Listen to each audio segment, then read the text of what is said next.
ماوەی 4 شەوە پەیامێکی دۆناڵد ترامپ بۆ عێراقیەکان بەگشتی و بۆ شیعەکان بە تایبەتی خەو و خۆراکی لە حزب و لایەنە شیعیەکان حرام کردووە. کۆبوونەوە لەسەر کۆبوونەوە ئەنجامەدەن، دوایین کۆبوونەوەیان ئەم شەو بووە بەپێی ئەو دیمەنانەی ئیناو کۆبوونەوەکە کە 1964 کەوتووە دەم و چاو و ڕخساری ئەوانەی کە بەشداری کۆبوونەوەکەن ئاسایی دەرناکەوێت. جگە لەوە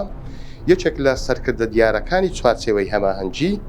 کە ئەمار حەکیمە بەشداری کۆبوونەوەکەی نەکردووە. بەپێی ئەو قسانەی کە لە کۆبوونەوەکە کراون پێ ئەچێت چوارچێوەی هەماهەنگی سوور بێت لەسەر دانانەوەی مالیکی وەکو کاندید بۆ سەرۆکوەزیرانی داهاتووی عێراق. دیارە ئێمە پەیامەکەی دۆناڵد ترامپیشمان خوێندۆتەوە زانیومانە کە پەیامەکەی ڕوون و ئاشکرایە کە ئەگەر ئەو کەسایەتیە وەکو سەرۆکوەزیرانی عێراق هەڵببژێردرێتەوە کە ئەگەر ئەو کەسایەتیەواتە نووری مالیکی ببێتەوە سەرۆکوەزیرانی عێراق ئەوە ئەو جۆرێکی تر مامەڵە لەگەڵ عێراقەکە بە تایبەتیش لە ڕووی